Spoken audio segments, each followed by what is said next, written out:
Welcome to the brain of the gut. It is so amazing that we have a brain downstairs here, and there's more nerve fibre in the brain of the gut down here than there is in your whole of your spinal cord. Wow. Yes. It is so important because 95% of most all the neurotransmitters, you've got gastrin, you've got secretin, you have acetylcholine, you have dopamine, you have serotonin, you have cholecystokinin, you have oxytocin.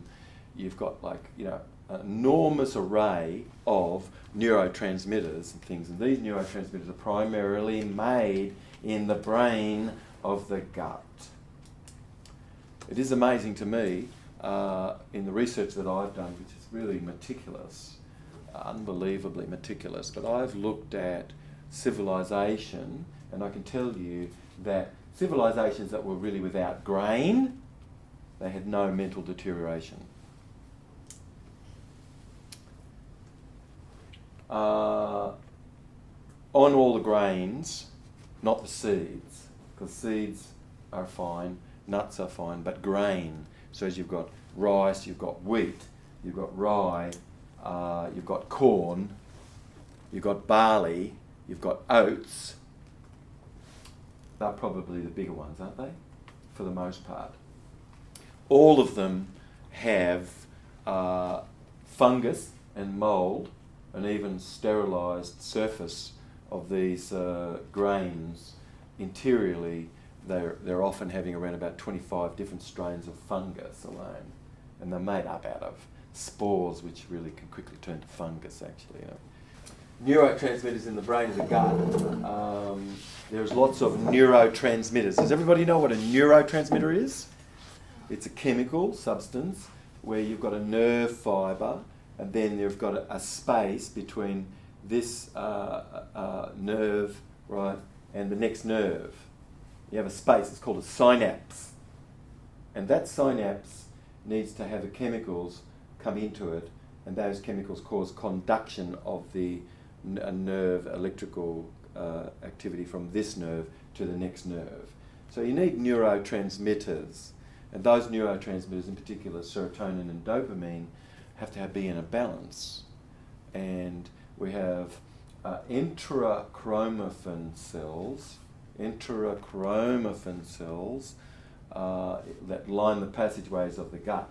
And those intrachromaffin cells produce a substance called hydroxytryptophan. And hydroxytryptophan is the precursor element to make serotonin. And then, has everyone heard of serotonin? Serotonin causes you to feel, I think I've got this, and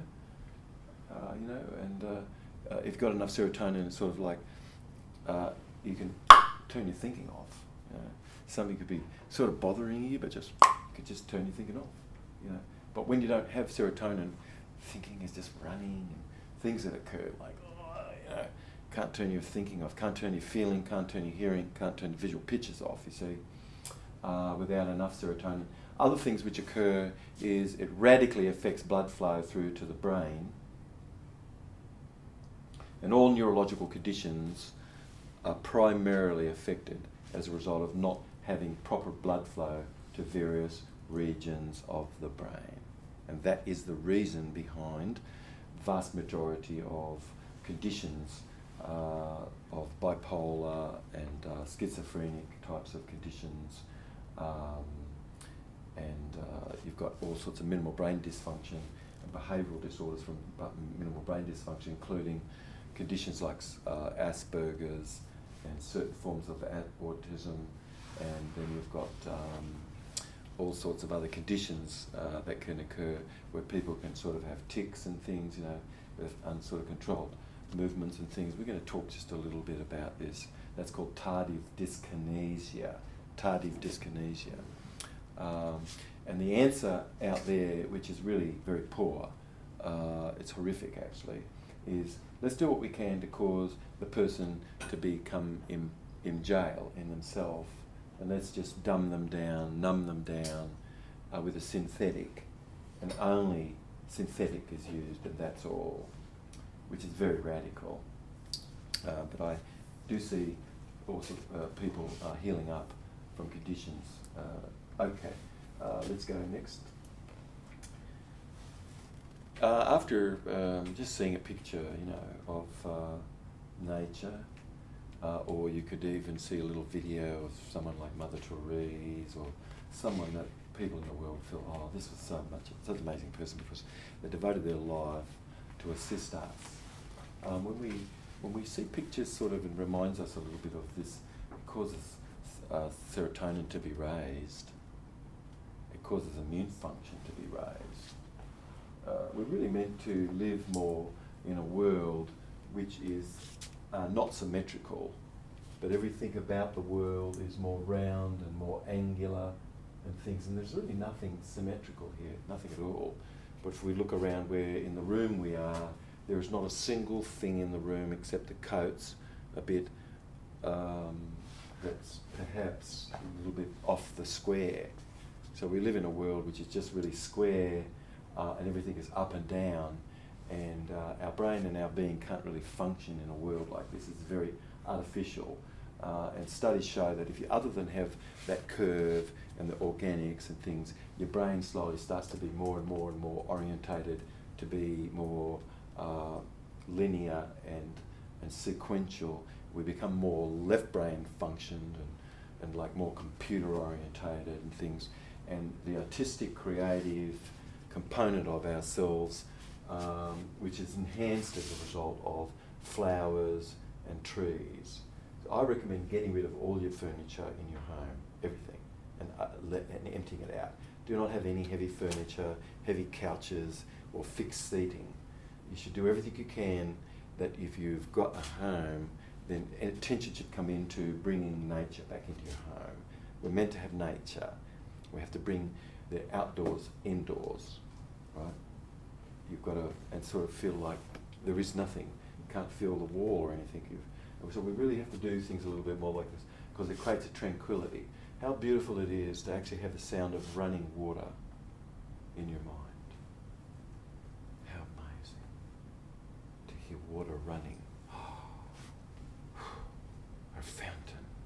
You have beautiful sound of nature. Gosh, it's so beautiful. We should not have any reading material anywhere in the kitchen. You should absolutely not have any reading material in your living room. Reading material should be in just one spot, and no one should be able to cast their eyes continuously to everything written. There should be no reading material in the bathroom, and certainly nothing in the bedroom. But you could bring things in, but you should take them back out again. And then for your guests and everyone that comes in for your own self, we should be empty of written words and things in your home, except for a small place where it's controlled, and then everything that's about your past, with pictures or anything like that, should be in just one place. And it should not be in a place where you perpetually are seeing this, because it's going to cause you to be, oh yeah, that's right, my past. It's like dragging you back into your past. Somebody's not feeling so good, and they say, hey, would you like to have a look at an album? And it's like, uh-oh. Person goes back into the past, and boof, they are no longer in this timelessness, which is no such thing as now. It is timeless. There is no such thing as present. It's timeless.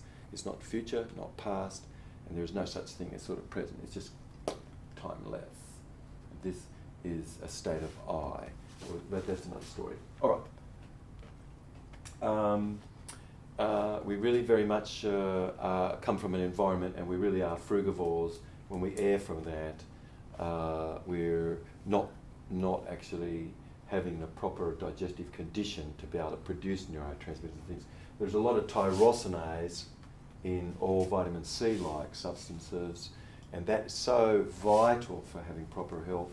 That tyrosinase is the substance necessary to be able to make norepinephrine and epinephrine from your kidneys, the little saddles that sit above your kidneys back here. They produce substances called norepinephrine and epinephrine, and that causes you to go,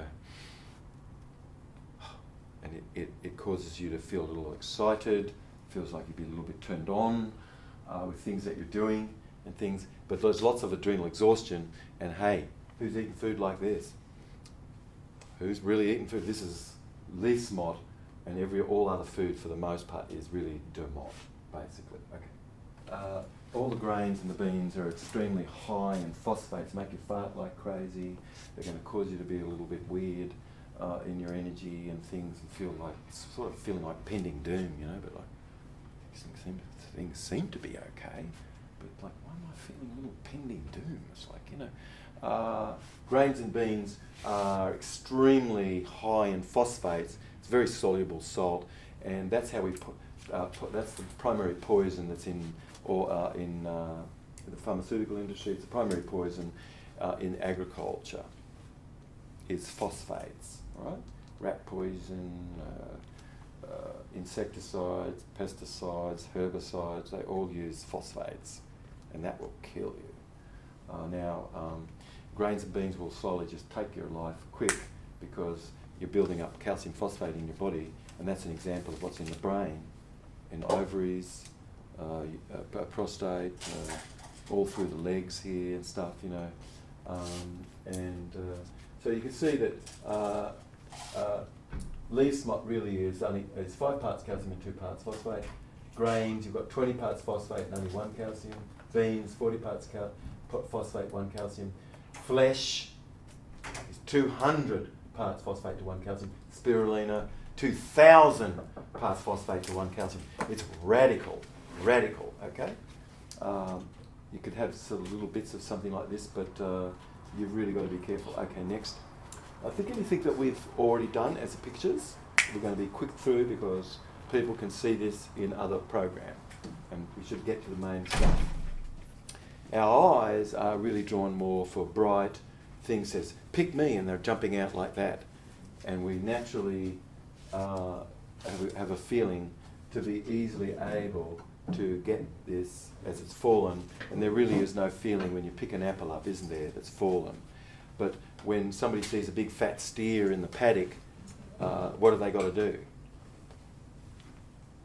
for food? People who are flesh eaters. When you see an apple under a tree, you just walk over and you pick the apple up under the tree, you know, you munch on it, and there really is no feeling about that. You and I were meant to be part of that tree's strategy, right? We're frugivores, you know.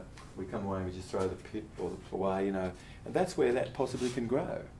And we've taken it away from the tree.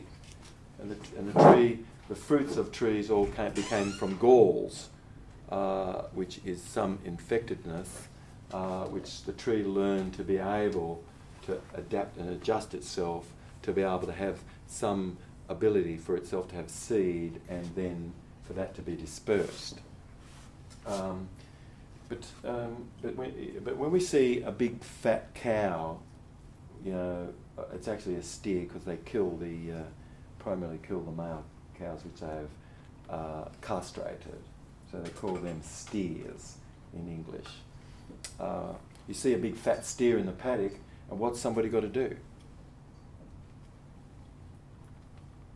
They have to kill it, don't they? And do you have any feeling when you kill something? Yeah, humans sure do. They sure do. But now, something has to happen to some people to be able to kill the animal, you know what I mean? We have to put them in a cold colour, which is up in the sky. So we quickly have to decide, well, there's a group of people which we're going to create prostitutes of these people, and they're going to commit legalised sin for us. We have to do something, and we have to cut their hair quickly, we have to strip them to be half naked, and we have to put them in a blue colour so that we're going to code their heart so it won't respond. And we must put her in a warm colour, and we have to put an instrument of generative form, which is her form of herself as a human, and then we have to put an instrument of unhappiness quickly in his hands. That's a gun or a syringe, you know, and say, go play junkie with that. And there has to be an enforced ritualised learning to get the boy to come to be able to be the slaughterhouseman, which out of the 220 odd jobs, occupations that's listed in these surveys and things that's done, that's the bottom job. Nobody wants that. And there's like 42 jobs, and all those jobs are occupied by males. And so, as a society, we have to really have a pool of slaves that would commit legalised sin. And so we have to do things to code the person's heart to have a lifestyle which is a debauchery, actually, a serious debauchery, and on the sufferedness of the pain of animals and things. But there is a karmicness that's related to life like this, and that's the destruction of the earth, destruction of our body, and the madness that we see of people in institutes and not in institutes. But if we could move back to nature and we could begin somewhat again, we could notice that we can have an absolute healing more, especially if we were able to leave smot. Okay, next. So in this, all through the gut, we have linings that produce hydroxytryptophan, which is the precursor ingredient to make serotonin. We also produce dopamine, and we produce acetylcholine and all these neurotransmitters. Without proper gut health, there really is not much going on. And then we have our enteric nervous system, and ELF, extremely low frequency waves, impinge upon the spine, and you're able to have gut feelings about things, and you feel intuitive about things. And this intuitiveness can be not present properly in persons who have sort of conditions that relate to the gut, and cleaning up everything in the gut causes a person's energy and motion to become better.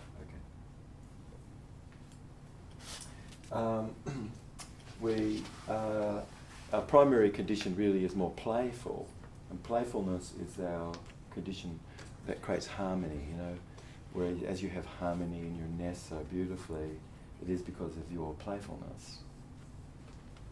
Yes, right. Our true state of being is more playful, and when people are very serious, but our voice, as we're sort of more like this, is sort of rolling and a slightly little bit of slurredness, and that causes us to feel relaxed, And but then neurotransmitters not really being present properly can cause our language to become clipped. And you better do this, and I'm exaggerating this so you can get it, but this is a clip type of language.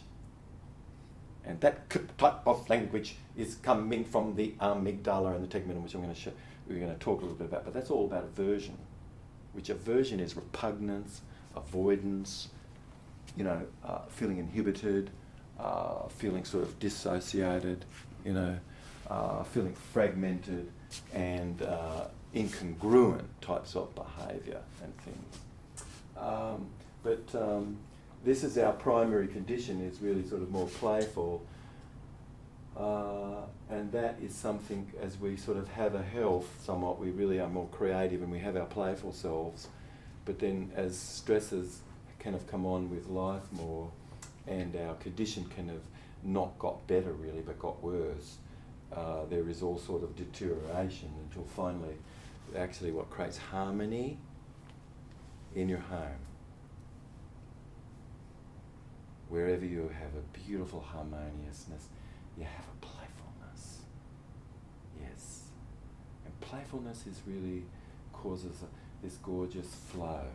And where there's no playfulness, people need to really just, Jesus, I need to feel a little more elevated rather than like walking around, they're just going boom, and they're just like digging their heels in when they walk.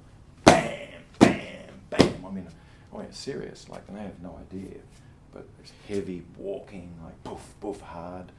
And they always slump like that when they talk to somebody, slumped, very flat sort of voice and things, or a clipped type of voice. Okay, so that's all aversion, Okay, next. It really is dead food, and raw food is dead food, living food is dead food, and cooked food is dead food as well. That's all dead food, period. There is not much except for enzymes, maybe, a little bit of insight about enzymes, and after that it's like a mess. total mess, because the vast majority of people have no idea about what our original condition actually is, and nothing they've designed is really to do with our original condition. If you're eating too much green, you're sort of sensitive to bright light, serotonin pathways and things are radically interrupted because of the amount of tannins, because you and I, we're not herbivores at all. You can eat some green, but if you're eating excess of green, you're really going to be suffered quite a bit because the tannins can't be really broken down, the beta carotene can't be broken down properly. And then, in all these other foods, you've got all runaway sugars, strange undigestible proteins, and nobody knows anything. They just don't know. See, nutrition is probably the poorest and most impoverished topic, really. And you've got lots of people that just don't know, but they're trying to sell something, and that's it. So everything leads to green powder, and it's got crap in there. It's spirulina. It's got barley greens in there. You've got chlorella, thousands and thousands of times of phosphate. You've got enormous amount of lactucarium, which when you do it sort of causes you to feel like a little opiate orientated, which we're not herbivores, and so we don't really have as much ability to manage just to be munching on grasses. And then a lot of these foods have oxalic acid and things, and it's test tube science for them, someone to say, oh, you know what, kale, wow, it's got a lot of calcium in there, therefore this person needs calcium, so this has got calcium in it, so hey, this is it. And that's, most of the books are sort of written, and it's really like a test tube science, which is crazy. Because if you look inside the test tube also and discover that you've got oxalic acids, you've got all kinds of compounds and things like lactucarium, which is an opiate. You've got tannins in excess beyond what a human being's digestive tract can manage. And that binds with all the intestinal sites, absorptive cells, and it causes atrophy of our intestinal tract, which are called enterocytes of your intestinal tract, which are absorptive cells, and they only can live off a substance called glutamine. Glutamine has to be produced by intestinal flora. So if you don't have proper intestinal flora, you actually have atrophy of all your villi. If you're eating excess of tannins and things, it binds to those absorptive sites, and it binds with all the nutrient. So somebody goes, oh, chocolate. I say, wow, you know what? Got a bit of magnesium there, But what they won't tell you, which is crackpot test tube science, is that when you do the chocolate, it's got so many tannins in it, there's going to be nothing in your blood. Absolutely not. None of that magnesium can ever get into your blood, no. Because chocolate really is not a food, really. The cocoa bean and the way that it's done is not really. But it's nice, it's nice. And to have a little bit of chocolate, it could be nice, but it's not really food. The fruit fresh and the seeds eaten fresh, which is very delicious. The seeds, the pod, the fruit, the cocoa fruit is very delicious of itself. But after the fermenting of the seed and the slow causing it to be slightly roasted, to cause it to change its colour from a blonde type of a colour more to a darker, rich colour, the more the roasting is slightly, the more it takes that to a roasted, brittle state, which cocoa nib and these sorts of things really have gone through a process like this. Otherwise, if it's unprocessed, then it's going to be quite a blonde sort of a bean, basically. All right, but it's not necessarily so natural, really. If a 4-year-old could do it, then it probably is fine. But if it takes a lot more than a 4-year-old, it's like, well, something might not be quite right with that, actually. Okay, so most conditions really are happening down here, and Dermot is one of the major conditions that cause all the brain stuff to not function properly. We're living so unnaturally. Everything is put so that we're living in grid and square and straight. We have enormous amounts of electromagnetic energy. All the water and rivers underneath all of this are transmitting reticular magnetic energy up through the buildings and things, and it's transporting an energy which is spinning to the left, and that's affecting everyone basically whoever can live in a situation like this. So it's not ideal at all. And it radically would shorten life of itself. If you're not really waking up really fresh and bright-eyed and bushy-tailed, you know, in the morning, like whew, ready to go, you know, chances are you've got electric pollution, smog, certainly, and you're absolutely living in a home which all the spin is fully, completely spinning to the left and not spinning like it should be. But no trees, hardly. We have people that are building this complex and they didn't give a crap about trees or aesthetics or nothing. All they were concerned about is, can we squeeze another unit in? Because all they're thinking about is their buck, and once it's done, they're off. You know, and it's sort of got such ugly complexes where people have not even thought about trees or anything. You know, quite radical. Okay, next.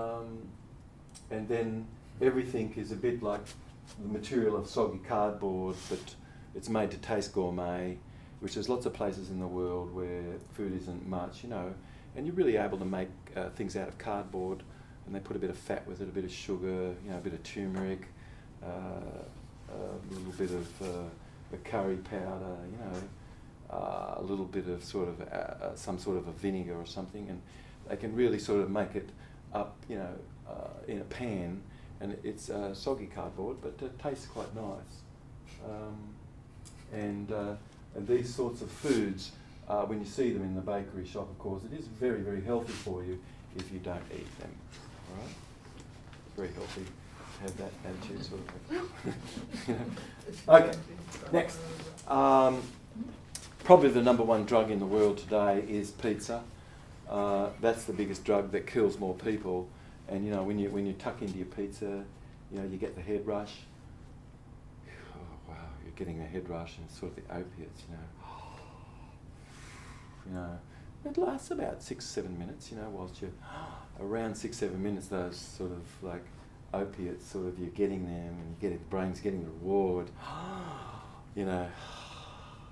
And after eating, it takes about 20 minutes, but then slowly it switches. And then you become like more like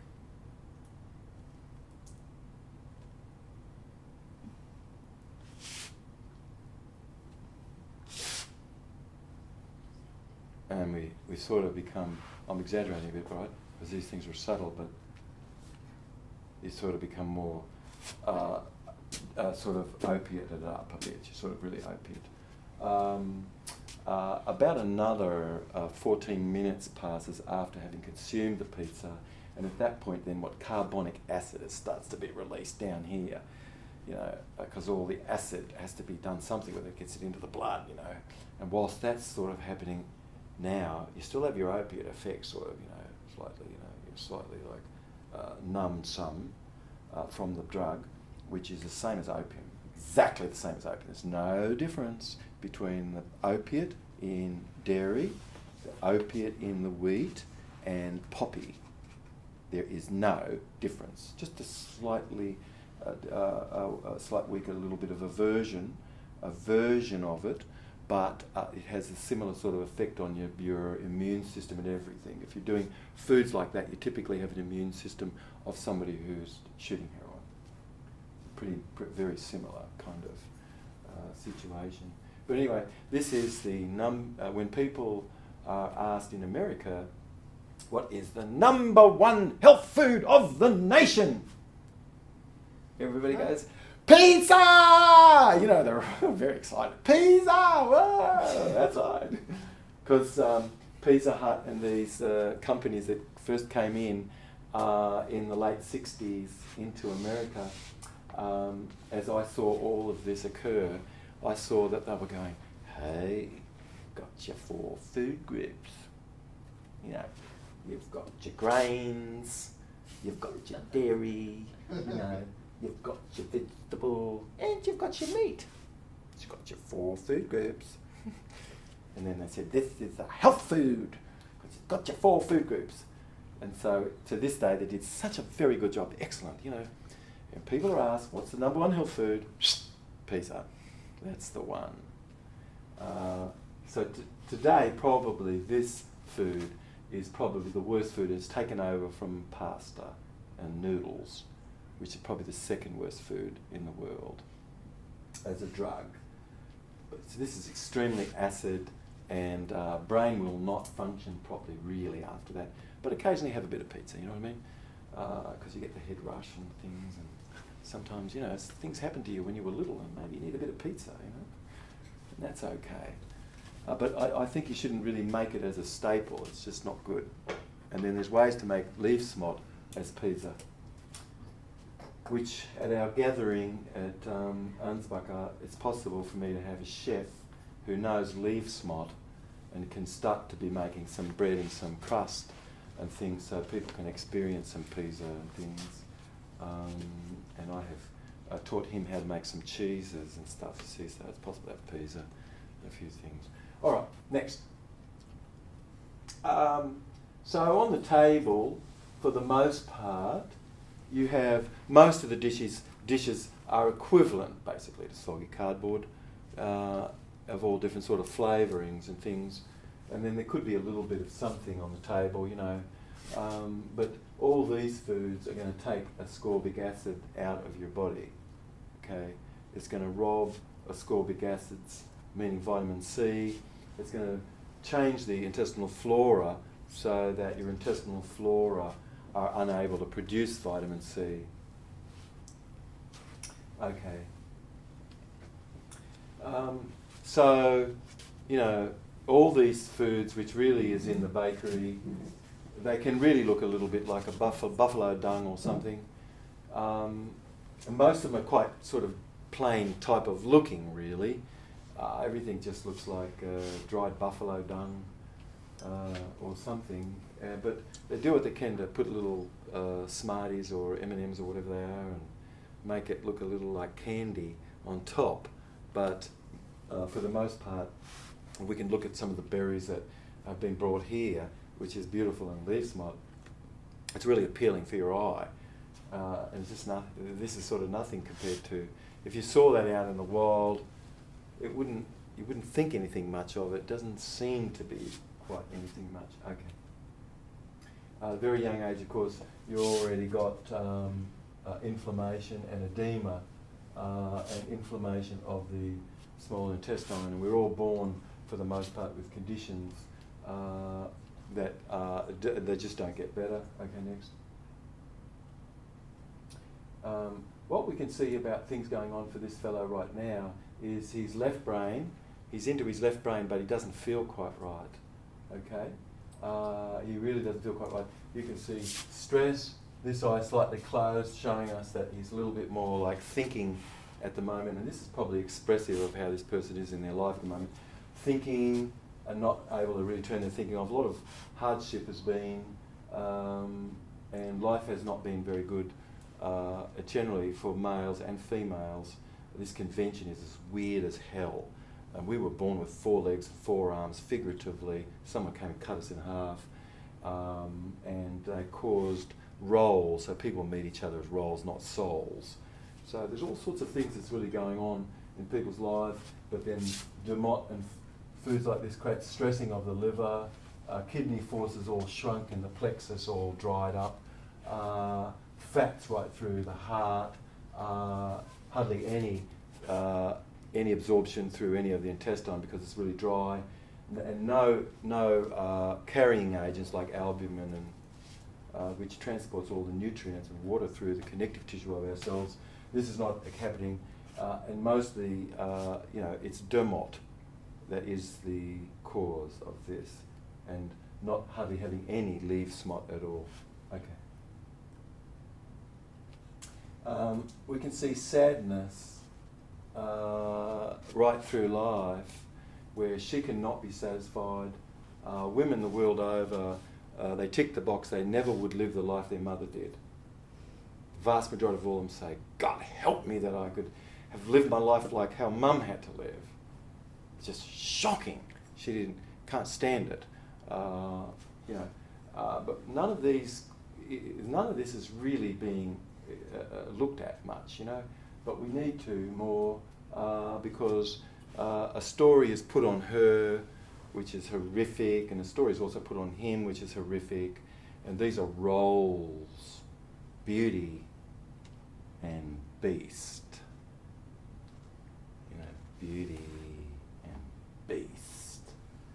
So his role is to be crazy and be a beast, and her role is to be like a prop, a paid prop that eats, sort of thing, and that's it.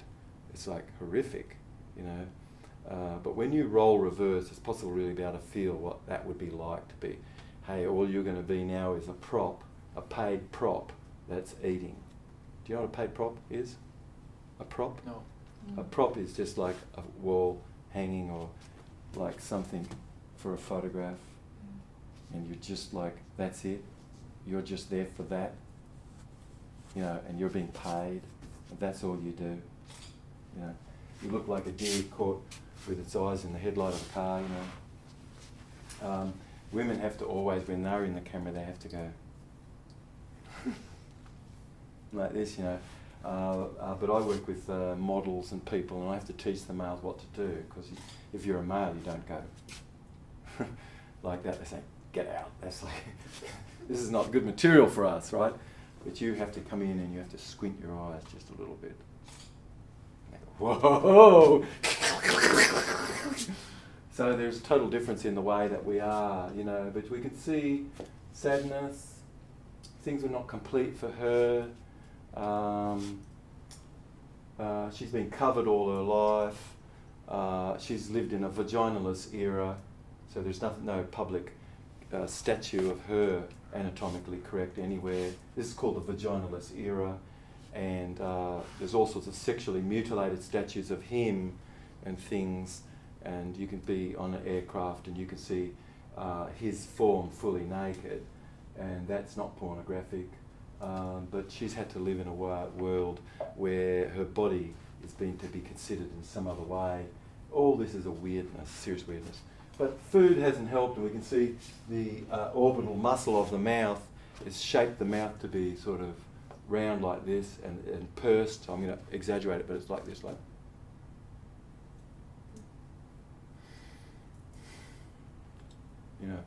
And this pursing of the orbital muscle of the mouth has to be sort of, to be able to activate the amygdala to feel mad about something, not accepting of something, So we have to do things to the outside of the body to be able to really access more these states. If you're blind from birth, you don't really know how to quite do it quite as good as somebody who can see how to do it. So some of our emotions really are original emotions, and other things are not so really original, but have to be learned, basically. She also is like over here, so sort of more right hemisphere, so it's sort of like sad and less than happy and things, and we can see that she has no intestinal villi, none. She's none left.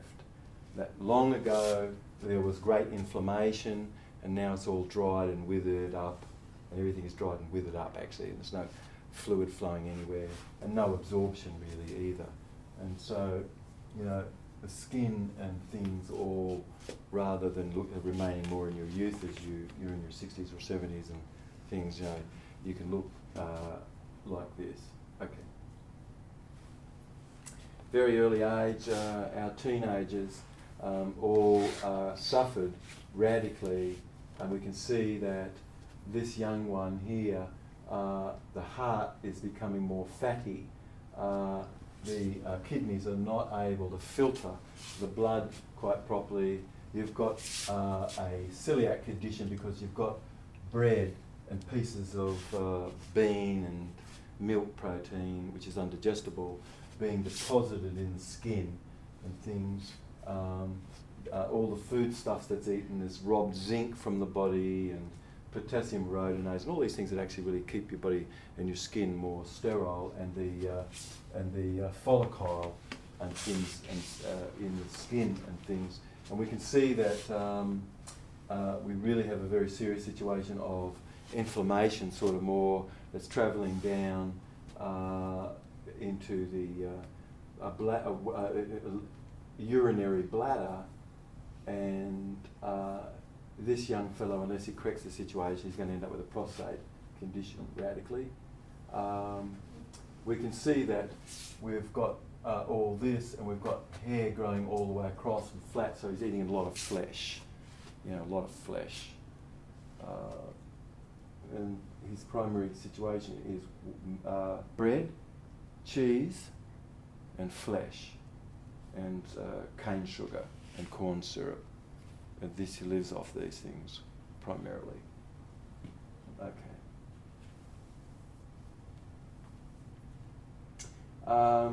You've got the bank owning pharmaceuticals, and they're only interested in giving you synthetics. That's it. Finished. Wow. This is not medicine. These are poisons. Do not call them medicine. You can say it's a drug, but get rid of the idea that that is medicine. It's not. Medicine is your intention. And in most of the languages of the natives, the word medicine is the same word for your intention. And it's crazy to the Native American and others who, when they see people like they call Wasichu, and Wasichu, they think it's so weird. They think, how could Wasichu be so damn superstitious? They're weird as hell. It's like, what's happened to their brain? Because what they do is they see Wasichu coming over, they've got something up, and they go, oh. And that apparently is medicine. No, that's not. They think that's weird, because what about your intention? How are you feeling? What are you doing in your life behaviourally? To them, a true healing therapeutic is changing your ways. That's this medicine. Changing your ways. This is medicine, okay? Medicine could be food because it's changing your ways, like leaf smot. But the bank owns petroleum, and they, for the most part, are so dumb. They are amongst the dumbest people in the world, and they've promoted themselves to utter incompetence. It's called the Peter Principle, where they've promoted themselves into positions where they have no knowledge whatsoever, and they are wrecking and ruining the planet, and the system that we have is wrecking and ruining the planet. So these are ideas to be having a thought about. So I'm not telling you on how to feel about anything, but just, just ideas, sort of, possibly, but nothing here is natural. And if you're into that out there, you cannot have anything natural. You cannot test anything with anything that's natural. Okay? What do you mean test anything? Correct. There is no testing of a synthetic against or with a natural substance. It's illegal to do that. Right? They've made the law for their own stinking ass. And they're pigs. They're pigs. And in everything they've done, everything, they're pigs. They're the biggest pigs in the world. They've split families up, they've done all kinds of things, they've created a court system which is horrific. You could notice, go and have a look, what's the high water mark in Sweden? It's the top of the highest mountain. Wow, that's the high water mark? How come the high water mark has been the top of the mountain? What do you mean by that, high water mark? Your high water mark. The high tide. Yeah, high tide. Yeah, high tide, yeah, but we don't really have that. Or what do you mean by that? I didn't understand. High tide, wherever you don't have seawater right now, do you? It's very, very little. Yeah. Okay, did you know that they've made it so that the high water mark is actually the top of the mountain? So they can bring their laws that came from the sea and merchants completely over the civic function of the land. But all this is caused people not to necessarily have ethne anymore. You had a pod of 30 people or something that really knew you, they ministered to you. You've got people ministering to you who have no knowledge about you. We've got a system that doesn't care for and have any legal remedy for retaliation, discrimination. There is no law, period. And it's just maritime law that's coming over the world. and they are drugging people. They want to vaccinate. There is, give me scientific evidence that vaccination can work. I've never seen that. There is no evidence, none. All right, and there's no evidence that this crap works either. But we so are just really like undertakers in a way, you know, and we just don't care for anybody to be sick at home. We're very intolerant. We've become so intolerant as a society that if somebody's twitching just a little bit much, they say, hey, you've got to get to the hospital, you know.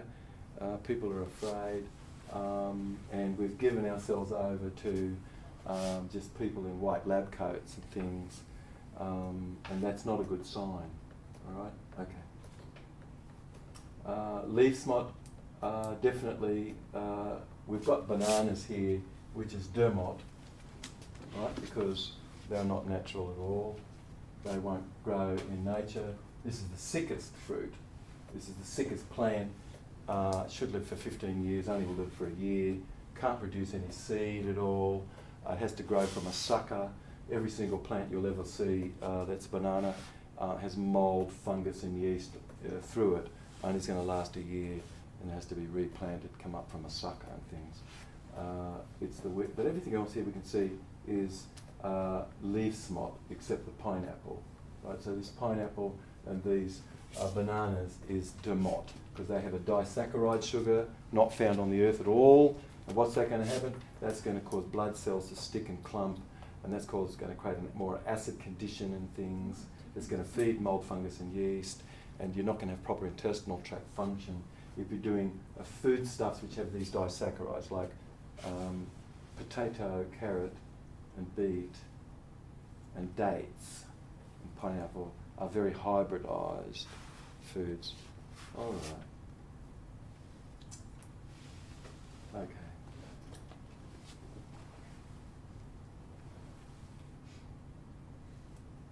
I just would say that a cardboard box, if it's left to go get a bit wet, the colloid material of it breaks down into mold, fungus and yeast.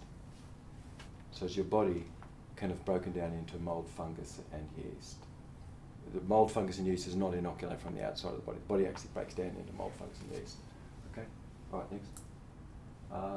You're going to learn a little more about colloidal biology at some point. Maybe you'll go to the net, perhaps you'll pick up the book and read a little more. It's a brand new insight into biology. The cells are not our original building block of our body. Next. You have a healthy cycle and an unhealthy cycle. You have to have things in your blood to block this double spore from becoming a bacteria interior of your body. Next. We started to talk a little bit about serotonin, and once we finish with this section here, we're just going to have a small break, okay? Because the attention span is only about 20 minutes and we need to keep everything fresh. But I would love it, it's possible, we could talk just a little bit amongst ourselves as you feel drawn to something's interesting or question you might have. And that's important, that you could field this to each other a little bit. Someone heard something, someone else heard something else. Let's use the time when we have a small break in a second here to be able to talk a little bit about what we've been talking about a little bit. But we've really been talking about most of the neurotransmitters being made down here. Do you know what a neurotransmitter is? What's a neurotransmitter? I thought something was in the brain and transmits. It's a chemical substance, right? You have a nerve cell here, and you have another nerve cell here, and you have a synapse, which is a gap. And little bursts sacs that are in here, they burst forward and release serotonin, for instance, or dopamine or some other neurotransmitter. And that's a chemical which fits into that cleft and causes electricity to go from one nerve cell to another. And that's how they communicate. Yes. So but they don't move. These cells are in one place, yes. And then they just communicate. Yes. And the chemicals move though. Yeah. Chemicals actually have to be provided and things, and the vast majority of people really have a condition of not having proper blood flow here, which we have a region in here which is called the septal region of your brain, which connects the limbic, which is the emotional portion of your brain, with your executive guidance area. Your faculty to inspire creative influence of the future is much more a frontal cortex sort of function. You only can get in the frontal cortex if you have interest. That you can feel a sense of pleasure and a feeling of a sense of interest.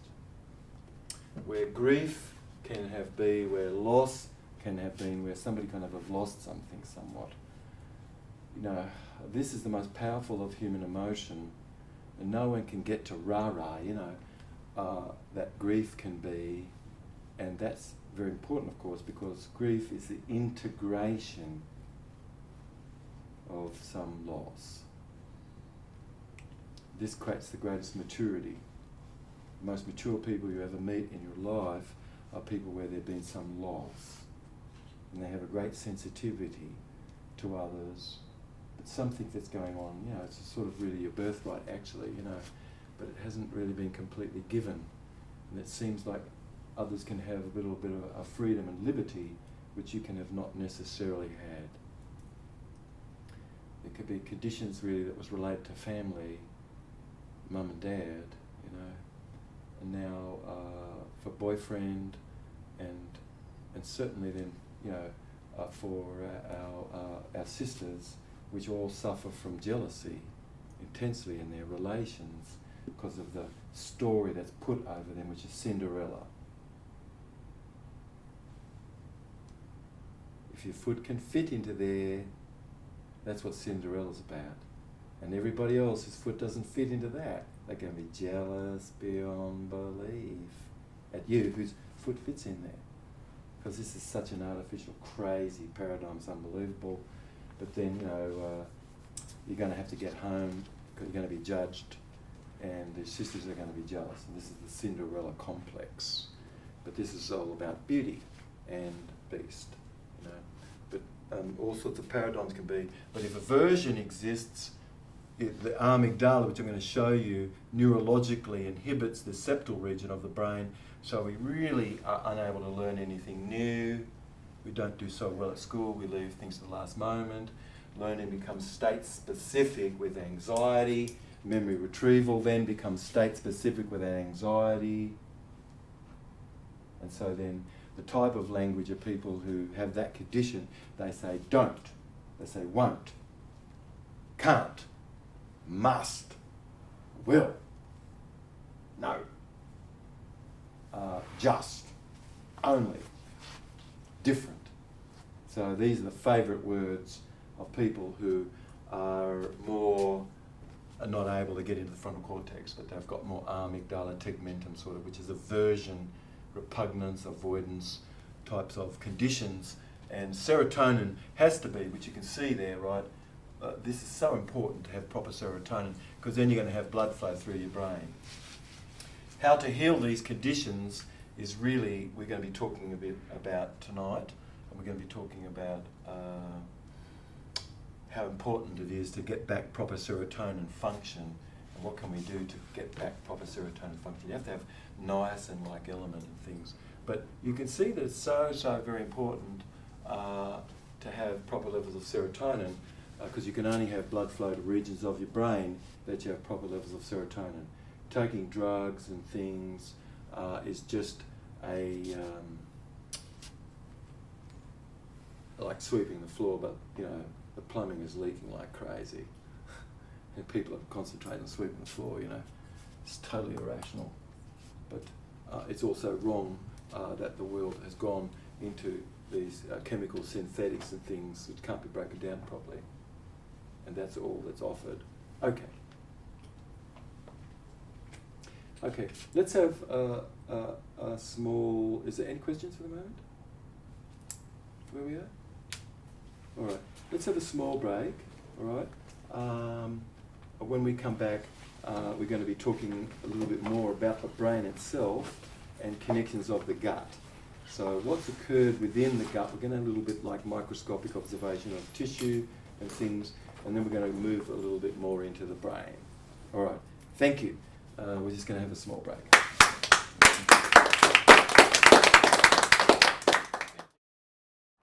Hi, I'm Emily. I'm 23 years old. I live here in Stockholm. And I'm here to listen at Dr. Jubb today about brain and the gut. And I think it's really interesting, and I think that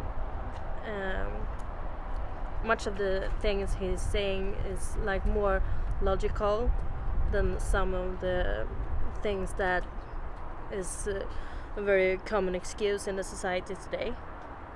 So I think it feels like, yeah, this is the way it is. It's so simple, logical. Okay. We really, I just thought that we should really it'd be important that you can see like a neuron, you know, we have a neuron, and then you have little bursa sacs which burst forward serotonin, right? And then the serotonin can dock in the receptor sites, and causing the current that's come from here of this nerve to be transmitted to this nerve here. So right throughout our whole brain we've got synaptic junctions, and all of our behaviour really is like a holographic condition, which is really to do with synaptic connection and the configuration of these synaptic connection.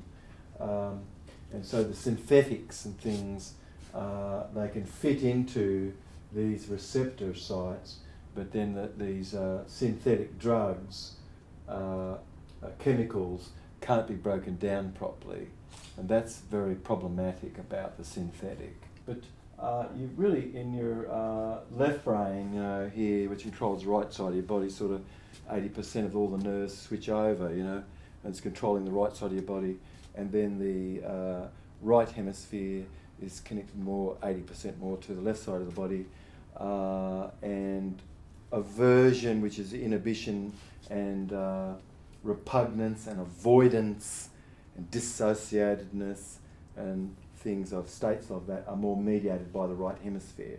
So there's contractions and body weight shifts and things more to the left because 80% of the nerves switch over to the left side, and so body weight contractions and movements and more toward the left are typically involved in accessing states more of aversion, and then a pleasure is generally more whole brain pattern, but typically there's a little bit more right orientation and right shoulder dipping slightly, which is all activity when you're coming over onto your right foot.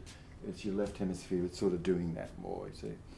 But we're going to be looking into this a little bit more as to how these neurotransmitters affect body posture, and how this body posture is affecting your state of being, and this sort of thing. But our left hemisphere really is involved in connecting us with the outside world by virtue of a language exchange. And our left hemisphere is involved in kinesthetic motor sequencing behaviour. And as our left hemisphere is active properly, we can feel what the boundary of self is and what is not. But when the left hemisphere is not functioning quite properly, we don't kind of fully have a sense of when we hear something, whether that's from inside or outside, or we see something, we can sometimes not know if that's inside or outside if we don't have a left hemisphere properly. Okay, so these hemisphere function and things is very important actually in our perception, and we're going to be talking a little bit about how it's possible to have more whole brain patternness and how the brain of the gut affects this versus limited mind function, and how the brain of the gut can have affected that. Okay. We have very inside the brainstem, we basically have the properties of a reptile, and the reptile really is sort of more fear, flight, fright response, and the controlledness of existence more by fear, by adversity, by sufferedness, by control, by hoarding, not being considered of our real social type of condition, because the reptile doesn't really look after the young, right? But when the limbic system comes along, this limbic area of our brain is really involved more in mammals, and mammals have to have looked after their young more, and they have to have a repertoire more, and so energy and motion is something that comes to be more so as a result of this limbic region of our brain. So we have a reptile brain, which is fear, flight, fright, response type of activity, and then it's controlling all of the urges and things and that sort of thing. So a female reptile, of course, when she waddles and she walks a bit like this, you know, and the male lizards go like that, and these things all are of your reptile. And so some people really have, they call, that's right, we're being run by reptiles, and they are human beings, but they're just really acting more from their reptile, which certainly the bankers, or the banker who's funded the First, the Second World War, both sides, you know, the other hand above the government in Russia, China, here, that's one hand. And they're often referred to as reptiles. They're not literally reptiles, they're perfect human beings, but all controlledness, which really is coming from fear and flight and fright and having murdered of people and all this sort of stuff, is really sort of more reptile brain orientated. Territory and this sort of thing. And so we can see reptile brain in the slums, you know. The males can walk a bit like this, you know, and this is increasing their territory, you know, and that's sort of also evidence of sort of being shifted and moved more laterally or more to the side in life rather than coming in forward and things. And then we have our neocortex, and we only can access to this neocortex through pleasure. In the limbic region of the brain, we have in this region a septal region of the brain, which we're going to be seeing in a moment, and this is involved in orgasm.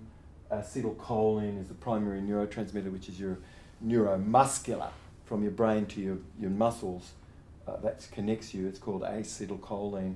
And acetylcholine happens to be the neurotransmitter primarily that's responsible for orgasm and also connecting you with this faculty to inspire creative influence of the future.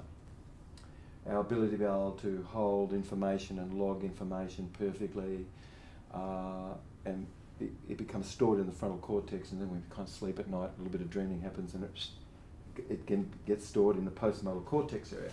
But if there was no interest much, nothing is being stored in the frontal cortex, and it's like as if you read a paragraph, but then you go think, well, geez, I don't even know what I read, you know.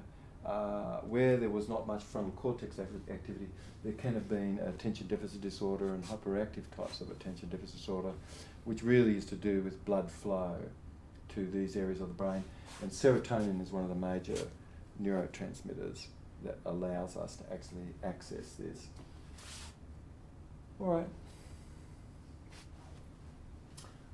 The reptile part of the brain is always wanting to create a fight sort of thing, and so where we have the reptile basically it's sort of more territorial in behaviour, it's trying to control other people and things, and you've got fight, fright, you've got things that's to do with food. So at the moment, these lizards and people acting more like lizards, they're doing everything they can to control food and of course people to live where there is no food. It's like, what's the reason behind that, you know?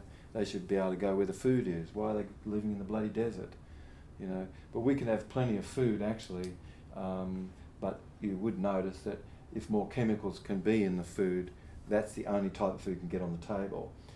In America, they were so excited just recently, extremely excited, to pass a law to stop neighbours from giving each other the vegetables, and they just taken a woman to court just recently, and they're so excited to prosecute her and put her in jail because they found her giving vegetables to her neighbour, which you cannot do. Where was that? In which state? Where was that?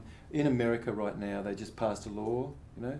Did you know All that? or They just passed a law one last state? year But they were so excited to prosecute someone as soon as they could, and they got her this year, you see. Was it in one state or in the complete US? In the United States, they've passed a law which basically, it's you know, the laws and everything that's being created at the moment are coming from a bank. They create all the laws, they pay for all the laws, none of us, and we're allowing that actually. So it's not anybody out there, but we're allowing that. We're just sort of like sheeple, you know, sheepalized, that's it. So food has to be controlled by the lizard and the reptile, and they're doing everything they can to control the food supply and things. And if you can have more chemicals on the table, thank you. If you have less, that's not good. So organics has to be shut down. This is what's actually occurring. They must control food because they have an objective to wipe out 95%, a bit more than 95% of the population that's at the Earth at the moment. Right? So they have to do everything they can to stop reproduction, and so they funded the women's movement, and they've funded maritime law to come in, so there is no, the court system in the family court and things is a damnation of the child who has no rights to her or his father, the court system and things is very rigged. They must control reproduction, and they're doing a wonderful job in the United States at the moment, and people are very gleeful. There's less and less sperm and hardly any grade A sperm left at all in the whole of the United States. So they're so excited, and they've done what they can to split people up basically. And you've got 3 generations of people that pass by in America where they're fatherless. So, you know, things are going along quite nice for the bankers and the people that are running the show actually, and there really is no government. Okay, there is no government. There cannot be. But we could change things, but you need to be able to question things, keep the mind open, and it really is up to us, not anybody out there, sort of thing. But your neocortex and your frontal cortex is an area of your faculty to inspire, creative influence of the future. It's your executive guidance area, so when you hear, oh gee, that should be a little more, or oops, wait a minute, that's just a little bit not enough, or this sort of management of things, this is your executive guidance area, and without that there is no real necessary sort of controlledness. But when you're in the limbic region, in the reptile region of the brain, which we're going to show you, the frontal cortex is neurologically inhibited. When the amygdala and tegmentum, which is involved in aversion, is functioning, it's impossible for the human brain to be in the frontal cortex. It's neurologically inhibited. So the kinds of things that come available is, have you ever heard of Tourette's syndrome? Yeah. Tourette's syndrome is where somebody goes, you know, it's just a slew of swear words one after the other, and that's all that can come out. You know, and most people can manifest a little Tourette's if things haven't gone quite right, a bit frustrated, annoyed, you know, and but Tourette's syndrome happens a lot because conditions to children are adults and people around them, they don't really understand. Children are sexual beings, for instance, and we're really weird as hell as a convention about sexuality, and we've created a serious monster sort of in people's brains because of her coveredness and his uncoveredness, and it's a real weirdness of a convention. But we don't really understand that children can play, but then all sorts of things can occur which cannot be necessarily processed properly as to treatment, and that can cause shutdown of children and all sorts of things of abandonment and issues where a person can feel loss of love and stuff can really affect us and cause stuff in life to be. Your limbic region of your brain really is involved in emotions, and your brainstem more is involved in instinct, and all habitual behaviour arises from hierarchical lower brain structure. So it comes from your brainstem up, generally, all right? So all instinct. Okay.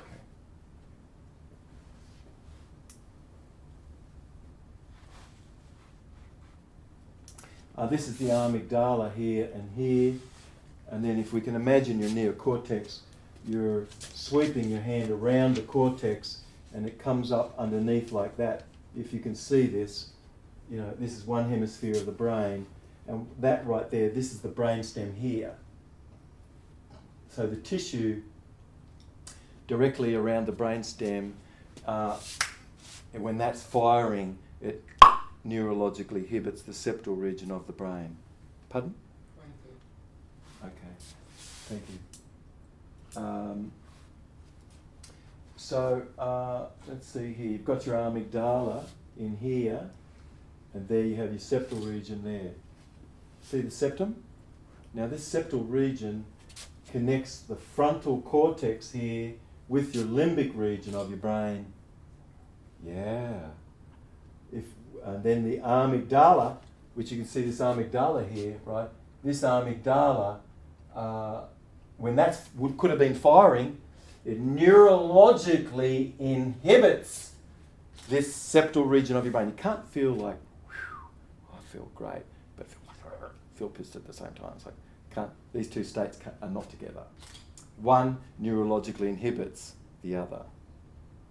Is this making sense? Yeah, but how does it? Why does it inhibit? What is the trigger for when you're feeling happy?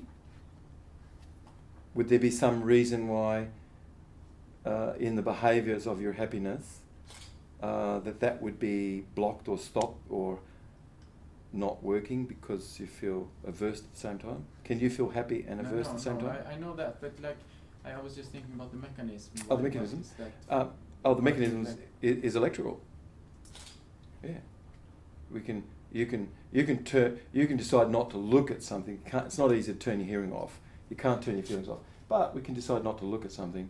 The concept of I and self-autonomy forms more when laws become sort of more written, because when they're spoken, and most of us got information more from our story, it's not easy to turn your hearing off. But once the laws became written, we could decide not to look at something. But there's all sorts of associating towards something and dissociating away. We have a great mechanism for this. You might wonder, how does that occur? It occurs because brain structure that we have can completely block and lock any electrical activity coming here. It short circuits through to here. If you have a heart and the heart's going, beating like, tachycardia, sort of, the electrical pulse is not travelling down to the apex of the heart and then spreading over the whole of the heart. It's going through the wall instead. You just got an electrical short, right? But our brain can electrically short areas of itself purposefully, of course, in behaviour, because if someone's feeling happy and pleasure, they can't feel really mad at the same time. It's like, it's just incongruent.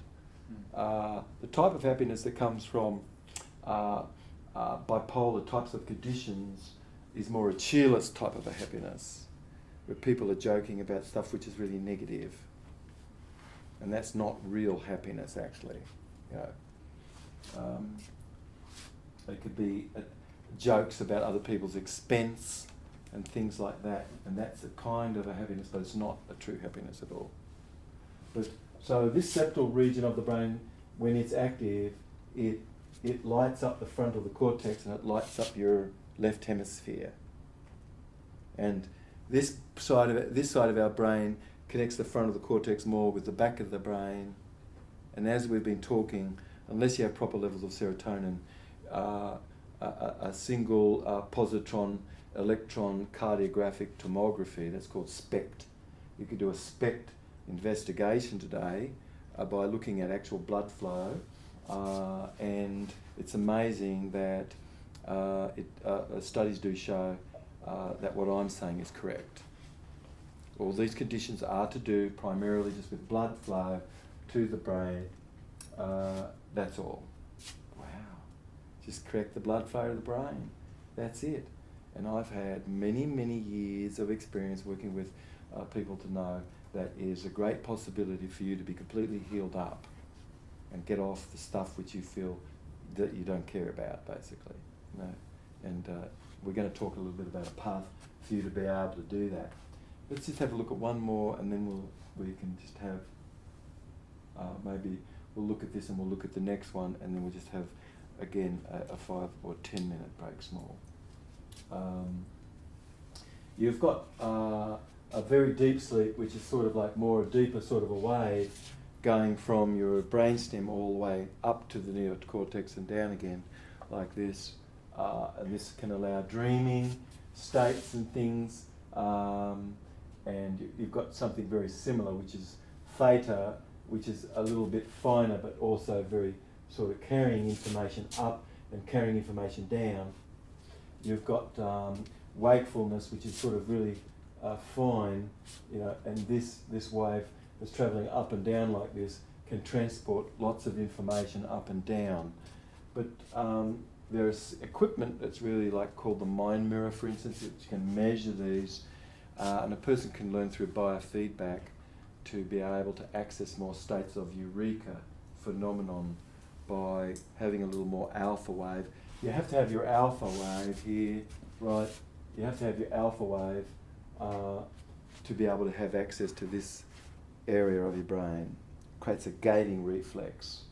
If you've got more pitches than in frames per second, it can cause like Charlie Chaplin, you know, sort of thing. If you've got not enough frames per second, things become sort of more slowed down, right? But there's a perfect gating reflex which needs to be for the hemispheres to talk to each other, and that happens to be an alpha rhythm. And these alpha rhythms and the rhythms of the brain can be disturbed a lot by microwave energy, electric pollution, and things like this. And of course, it can be radically affected by not having proper levels of neurotransmitter and things here in the brain of the gut. Next one. We can see more or less brainwaves once the brain becomes synchronized. As the two hemispheres of our brain are synchronized together, your brain is functioning as one more, and there's a greater amplitude of electricity which can come through your body. But when one hemisphere is cycling a little bit like that, and the other one's just a bit like that, sort of, they're not connecting like this, and amplitude in electricity relates to the amount of force of the current itself. So the moment, you know, and there's sort of more of an unintelligibleness, totally not balanced brainwaves at all, and you can see patterns, you know, with restricted thought processes. This is more prone to depression and sort of weakened sort of mental, emotional sorts of states and things where you haven't got really a hemisphere. After 15 minutes really, where the brain starts to become more harmonised, and there's various ways that this can be done, but you should have plants in your home to assist to help this. You should have pictures where your computer is perhaps that's more organic and things. So take your eye from square and straight, and music which causes more this sort of functioning is 3, 5, 7, 9, 11 type of beat. All 4 beat is very square, like 1, 2, 3, 4, 1, 2, 3, 4, 1. And see, all rock and roll is so boring. It has that same boring beat. Every single song has got 1, 2, 3, 4, 1, 2, 3, 4. And that came from the marching bands, you know, and they just didn't think about things. They just came out of a marching band, got the training, 1, 2, 3, 4. And so that's the kind of music. It influenced music in the world quite a bit. And so you've got reggae, which is 4 beat, you've got salsa, which is 2, rock and roll, which is 4. These are all square beats, and plants lean on a 33-degree angle away from 4 beat. But you've got 3, 5, 7, 9, 11, they'll lean really toward this beat. It opens up their fola, so they can get more fola, nutrition and things. It's amazing that music enhances or can be not so. All right. Yeah, but some examples of 5, 4, 6, 7 music? Basic 3 beat is where you've got something happening on both sides of the body all the time. I'm going to do that. It's like.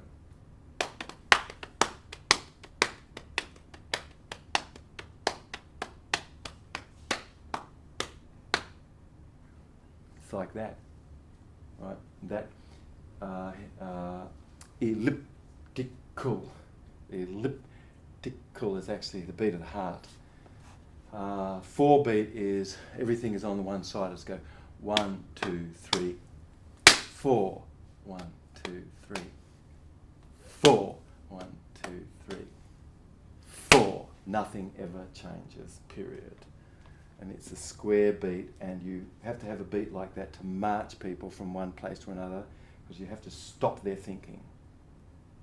And so 4 beat just like causes you to just be like more robotic. And then, you know, cultures in the past had the great secret of beat and how this affects us and how to use beat more, you know, to control. Okay. Next one. And we'll pause after this. You can see, of course, body posture here. A person's going to be holding on to something they know, so they spread their legs a little wide, like this, you know. And we can see that there's something that this person's sort of slightly hiding, something that that's doing and just not really wanting to be known, kind of thing. We can see that's happening here with the posture. We can see this sort of posture where the posture comes up sort of like this. It's sort of lying, not telling you the truth, sort of thing that's going on.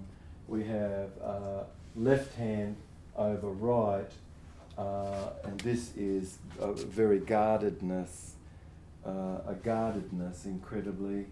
And then we have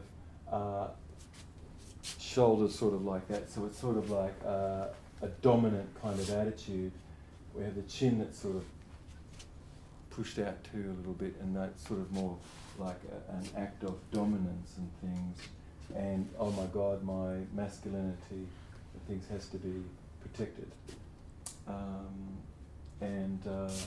Of course, what you've got here is sort of a bit of a closeness, you know. It's sort of like that, and it's sort of like not so open. I don't feel necessarily really comfortable. I don't know really what to do with myself. I feel a little bit sort of like, what do I do with my hands? It's like, you know, sort of like this. So it's sort of like a hiding of things. Here we have a little bit of aversion. Something's going on which doesn't feel quite right. Person's sort of more over the left, and weight is slightly over that, so that's showing more hemisphere. Head's tilted, which is showing more hemisphere activity here. And then we can see sort of like a closed offness sort of thing. What's going on sort of more for us of occurredness in our ability to make sort of neurotransmitters can cause of itself and a way of having gone about processing information. And all sorts of weak ego defenses can have formed to manage life. Whilst we can have been eating foodstuffs and things, which really does affect the neurotransmitters down here, we can't really have proper good condition. So without proper serotonin, it causes shoulders to come forward slightly like this.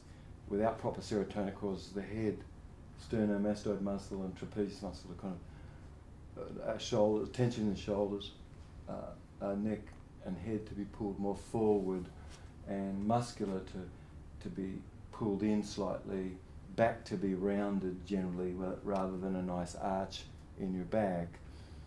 It causes more flexion and taking us inwardly more. So body posture causes the condition of the neurology here can cause posture to become more and more of flexion. So the latissimus dorsi muscle pulls the arms in slightly. Bicep is activated here. There's a pulling in more of the legs, in. Gut muscle is sort of more active, and I'm going to just show you, but when neurotransmitters are not quite right here,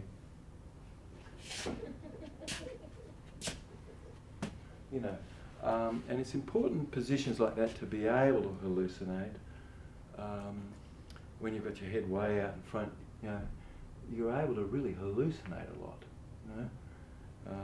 The head is so far out of alignment, there's no proprioceptive, proper connection, and in people like this, typically it can be not so easy to get to sleep, so they get higher and higher pillows sort of thing, and the neck becomes more and more and more and more head forward, until they've got the widow's peak, and the head is so far forward, it's unbelievable. But other conditions, of course, is the orbital muscle of the mouth becomes pursed more in the position of the face and things, and it can be loss of electrical activity from the what raises the eyebrows and causes you to be able to move your nose and things. The 11th cranial nerve, which raises the eyebrows, and the 5th cranial nerve, which causes us swallowing and cardiovascular reflex here.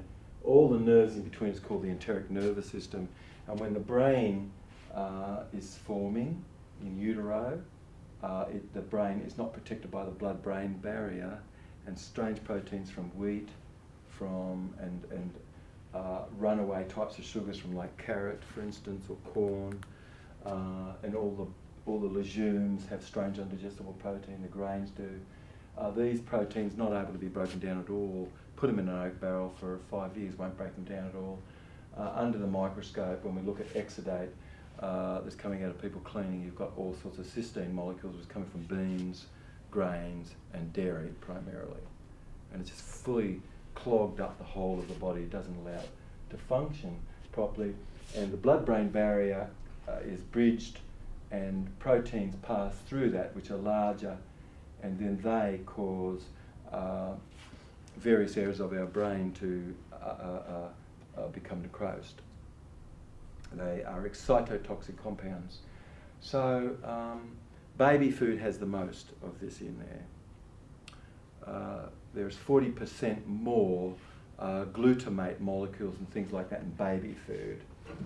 And then sort of chips and sort of like snacky stuff that you get at the service station, You eat one pack and you go, whoa, open up another packet, And you're eating those things and there's nothing in there to stop you. Your mouth's like watering like crazy, which this substance does, and you're eating and eating and eating, and you don't know when to stop until,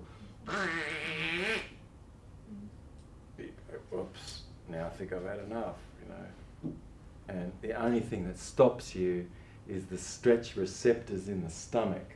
Stretch receptors in the stomach go like that, and then all of a sudden you go, whoops, but I don't think I can eat anymore, But it's totally designed to trick our senses, and we have an alliesthetic sense, which is a chemical sense, which only really works for leaf smut that we have over here on the table. Our alliesthetic sense doesn't work for cooked food. We were all, imagine just for a moment, we were sitting around a fire because it kept us warm and things, and somebody got yams and they got something else. But you've eaten yams, geez, you've eaten yams for 5 days in a row. It's like hell. It's like, and the yams are there, and you go, geez, I don't feel like I need any more yam, And that's an alliesthetic sense. But just imagine that one just rolled into the fire, close to the edge of the fire, and just after a little while it became baked, and all of a sudden there was an aroma coming off it. And then somebody went, well, what's that? The goodness has escaped, but now it's in the air. And you go, gee, and you got down, you sort of broke it, it was soft. It was a bit hot, but once it cooled down just a little bit, you ate a little bit, and you went, hey, whoa. And so you tucked into that, but you weren't hungry before for a yam in its original condition, but the moment it's cooked, all the forces that would enable you chemically to know that you've got enough of that food isn't present and not active at all, and so you could eat that. But if once it was cooked, you could eat it, but in a raw, uncooked state, we was unable to really eat it because you'd already got those chemicals, basically.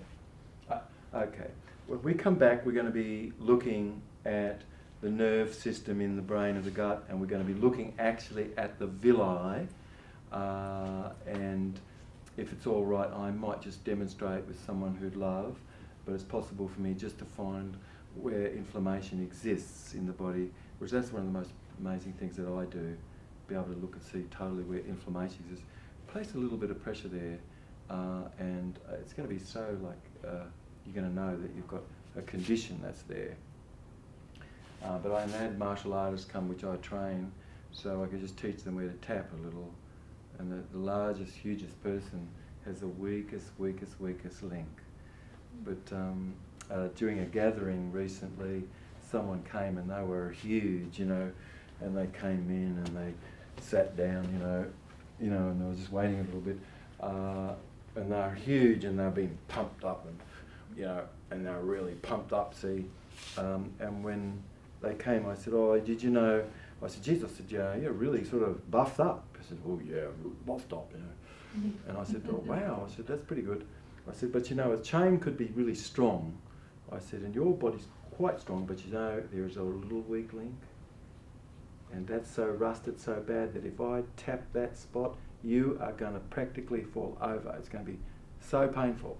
Because, you know, they've built themselves up and everything, you know. And I said, "Okay, just take a seat, lay back just a little bit, and I'm just going to put a little pressure, because if I put too much, it's going to be just like, you know, unbearable. So just put a little bit there. But if anybody tapped you there, you could be keel over. I'm telling you, it's all over. It's finished if they knew, actually." So this person's sitting there, and I come over and I just put a little pressure in the spot, and the person goes, "Ah!" And they're just about like trying to be repelled to get away from that. So we can have some great strength, but there could be a place where the chain is so weak that, you know, that's the weakest link. And that's where we need to have a focus to really strengthen this. So when we come back, we're going to be looking at the nerve system. We're going to have a little bit of a look at the villi, all right? We're going to be talking a little bit about how food affects the actual villi, which is the absorptive cells, all right? Okay. Oh. Let's get a bit of air in here.